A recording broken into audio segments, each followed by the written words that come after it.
This week on Brian Ross Investigates, the China Initiative.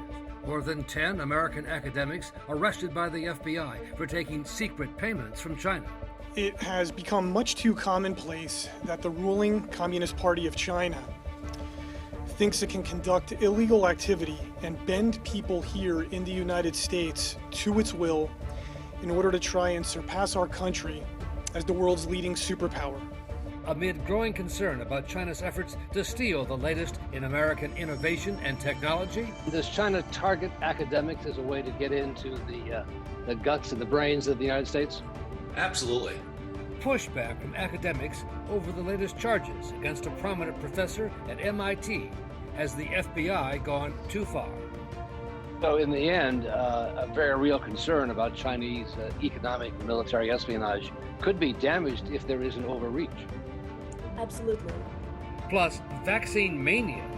What to do about those people prepared to lie, cheat, and throw around their money to cut in line for a COVID-19 vaccination. Mounting frustration across the country, now causing suspicion over special treatment and so-called vaccine tourism. Vaccines intended for Texans are ending up in the arms of people from other countries. We're joined by the former acting Surgeon General, Dr. Boris Lushniak of the University of Maryland School of Public Health.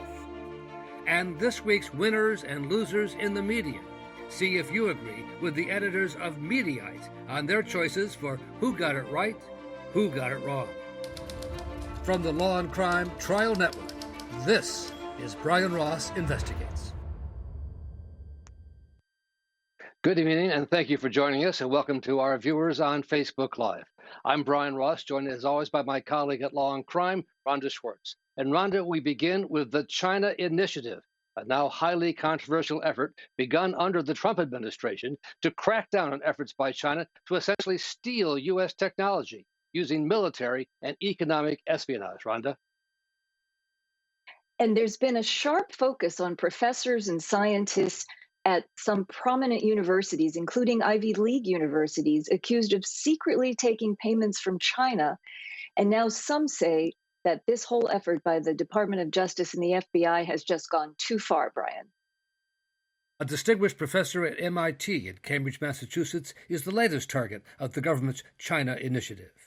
56-year-old Gang Chen, the chair of the school's mechanical engineering department and a naturalized U.S. citizen, was arrested by the FBI in the last days of the Trump administration. The U.S. attorney in Boston said the case involved tens of millions of dollars in payments and that Chen was charged with wire fraud, making false statements, and failing to disclose a bank account in China on his tax returns. Based on the complaint, Chen not only hid the extent of his own affiliations with the Chinese government, but actively worked to further the goals of the Chinese government while employed by the Massachusetts Institute of Technology. Chen is now the latest of at least 10 American academics to be charged in connection with the China Initiative. A Harvard scientist is among 3 people charged with lying about their affiliation with China. Last year, a leading scientist at Harvard University, Charles Lieber, was also charged with hiding payments he had taken from the Chinese. He has pleaded not guilty and has been suspended by Harvard. It has become much too commonplace that the ruling Communist Party of China thinks it can conduct illegal activity and bend people here in the United States to its will in order to try and surpass our country as the world's leading superpower. U.S. intelligence agents say they are trying to crack down on an increasingly aggressive espionage effort by Beijing aimed at stealing U.S. technology. This is the Justice Department's effort to really try to root out contacts that have been in place or something in combination with the FBI to really kind of get their arms around to the extent to which China is collecting in the U.S. either for espionage purposes or just state collection. And does China target academics as a way to get into the guts and the brains of the United States? Absolutely. And so you see a real espionage threat then? I do. But MIT is standing behind its professor, paying the legal fees for Professor Chen, maintaining that his joint efforts with the Chinese scientists were part of his job and no secret. Some are calling the U.S. effort an overreach.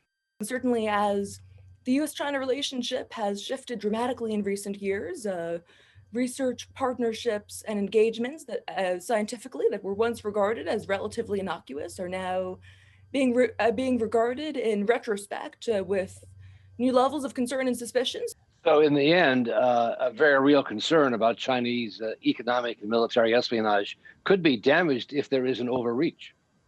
Absolutely.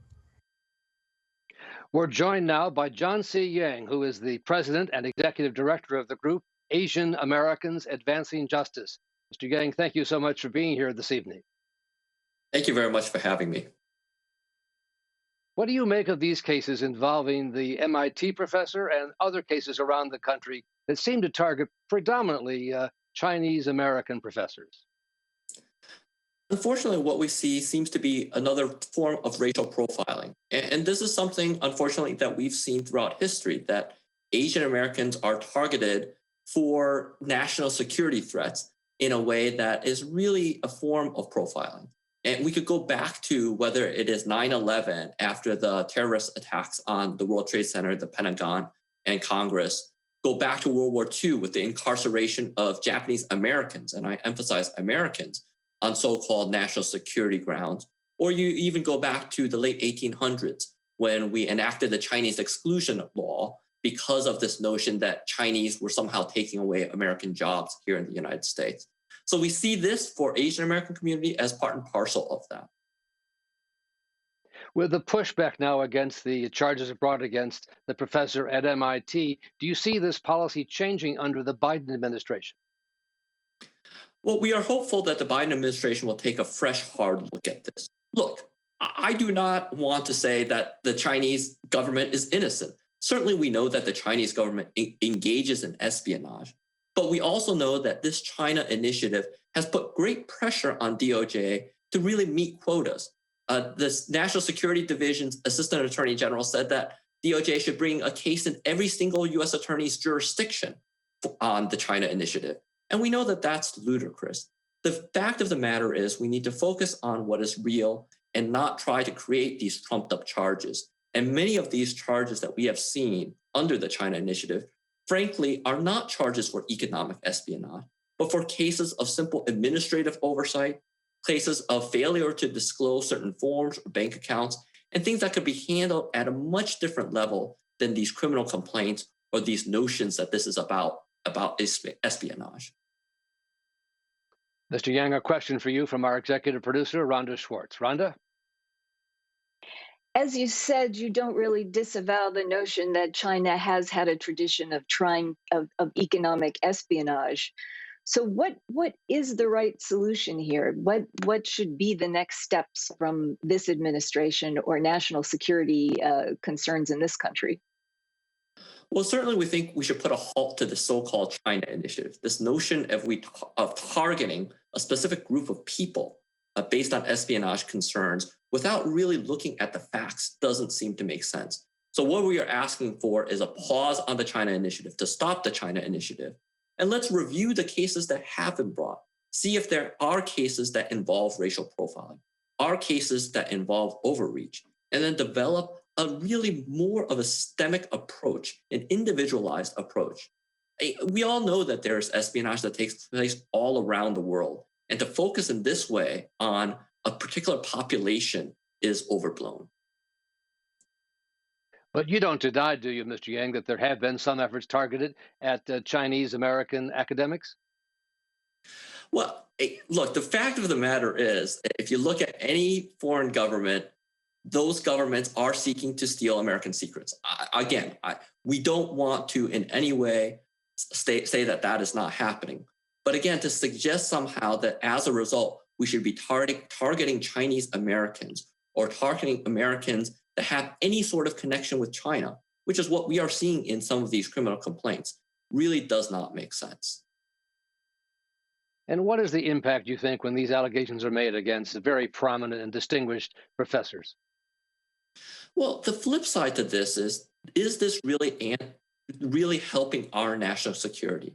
One of the things about the United States is that we have welcomed scientists, we have welcomed academics, and that has contributed to our innovation, that has contributed to our scientific knowledge. And what is happening now is scientists, academics, professors, students are afraid to come to this country because of this perception that our country has become xenophobic. Our country has become fearful of foreigners. And that really causes our country to suffer because of it.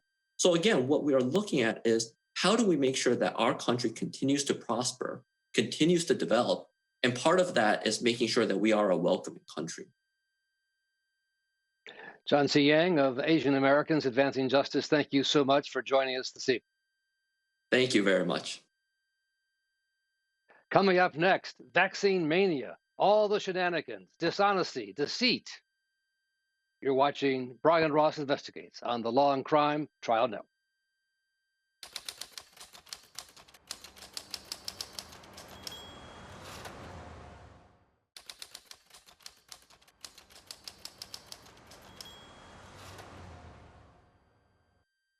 Back now with vaccine mania. All eyes in this country watching the Biden administration trying to speed up delivery of the COVID-19 vaccine amid efforts by some to try to cut in line and others to try to buy their way to the head of the line. Mounting frustration across the country now causing suspicion over special treatment and so-called vaccine tourism. It's been headline news in the U.S., growing anger over non-residents, like Canadian snowbirds, getting the vaccine in Florida, where anyone over age 65 is eligible. One doctor we spoke with in Mexico City says he knows of at least 10 cases, telling us patients have been vaccinated in various U.S. cities. Dr. Joseph Varone of United Memorial Medical Center says vaccines intended for Texans are ending up in the arms of people from other countries. I get text messages every 5 minutes of people from all over the world. Hey, can you set us up with a vaccine? As most Americans wait to get the COVID vaccine, we're learning about accusations that some wealthy and well-connected people are trying to cut the line. Now, media reports say the North Life Health System, they run a nursing home in West Palm Beach. They vaccinated wealthy board members, their friends, and members of the Palm Beach Country Club instead of all of its elderly residents and staff. And so we're joined now by Dr. Boris Lushniak. He is the head of the School of Public Health at the University of Maryland, former acting Surgeon General of the United States. Dr. Lushniak, thanks for coming back on the show. What do you make of all these efforts to cut in line? Well, this is a reflection of how difficult it is to do what we're trying to do right now. Don't forget, our goal ultimately is to get what? The term that we're using is herd immunity, population immunity, which means at some point to be successful, we got to get 80% of our population vaccinated. We've not done this in modern times before, right? This level of having an immunization program. And we're definitely going through our growing pains right now. And the growing pains are surrounded by the issues of what? Of lack of supply of these vaccines, and then lack of an infrastructure to do this well. So we're seeing a reflection of all this right now, and a desperation in some people to try to get to the front of the line, to try to buy into this. The reality of the situation is, from a medical perspective, we have higher risk individuals who absolutely need to have the vaccine. Anybody who gets in ahead of these individuals is really doing a wrong against those people. So we got to get better at controlling the flow of individuals getting the vaccine. Dr. Lushniak is one of the country's leading experts on public health. You were critical of the Trump administration. What's your report card so far on the Biden administration efforts? Well, it's early on in this administration. Obviously, there has been a shift. And the shift is, guess what? The scientists are speaking more loudly now, right? We see Dr. Fauci playing a key role out of the White House and being a key spokesperson. The politicians have, in essence, backed off a little bit, right? We're not seeing the president speaking about this every day, and I believe that's a good thing. Let's get information from the experts. Regarding the vaccination program, once again, this is something that's not been done. The goal is ultimately to get more than 1 million people vaccinated every day. I think the last few days we've been getting roughly 1.3 million people vaccinated. To do this right, we're talking about ultimately getting 2 or 3 million people vaccinated each and every day. So there's a long road ahead of us to get this right. Indeed. Dr. Lushniak, a question for you from Rhonda Schwartz. Rhonda? What about these new strains of the virus that are being detected? And will the vaccine be effective against this? Is there a new threat emerging? That's a great question, Rhonda. And the real answer to that is we don't know. I mean, the best we can do is look at the vaccines that are currently available. And as the new strains, right, these mutations start spreading in our communities, to be able to look at how effective those vaccines are against the strain. Preliminary information says, specifically the South African strain is of concern, right? It's still better than nothing. It's still greater than 50% effectiveness, but it's certainly not at the 90% effectiveness level. To a large extent, we're going to have to let science take its course and data provide information to the scientists. Right, we're already talking about the idea of perhaps at some point needing boosters or needing modifications of the current vaccine to be able to cover these mutations. Time will tell. As you know, Dr. Lushniak, some experts, some of your colleagues are suggesting only one shot, not two shots, to make sure more people get at least one shot. Does that make sense to you? Well, what do we know? Everything should be data-driven, right? And what we know is certainly from the initial vaccines that have been approved under emergency use authorization that there is an effectiveness from these vaccines after one dose. It's not as good as after two doses. Therefore, there's a major consideration from a regulatory perspective, right? Will FDA okay the use of just one shot, right? The emergency use authorization really said it's a two-shot routine. So it really sort of boils down to this idea of coverage of larger numbers of our population versus getting those individuals fully covered that need to get covered. There's no right or wrong right now on this. I would prefer for us to work on the idea of a supply issue, right? The idea that we have the Pfizer vaccine that needs to be ramped up further, that we have the Moderna vaccine, that we hope soon to have the Johnson & Johnson vaccine. The more that we have on this, the less we'll have to sort of cut the corners regarding the data that's been presented to the FDA. So in short, certainly a consideration that we go to a one-shot regimen right now. I'm just concerned is, do we have the information to say how long can we wait for that second shot? And that information is being gathered as we speak. So I'm data-driven on it. All right, Dr. Boris Lushniak, thank you again for joining us this evening. Always a pleasure. Thanks. Thank you very much, Dr. Boris Lushniak of the School of Public Health at the University of Maryland. Up next on Brian Ross Investigates, winners and losers in the media. The remarkable story inside the last days of the Trump administration in the Oval Office, a slapdown for General Flynn. You're watching Brian Ross Investigates on the Law and Crime Trial Network.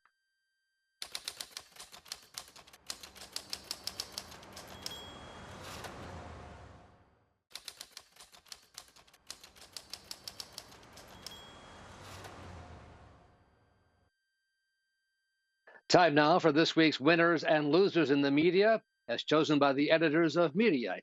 And we're joined by Aidan McLaughlin, who is the editor-in-chief of Mediate, which, like the Law and Crime Trial Network, is part of the Dan Abrams media empire.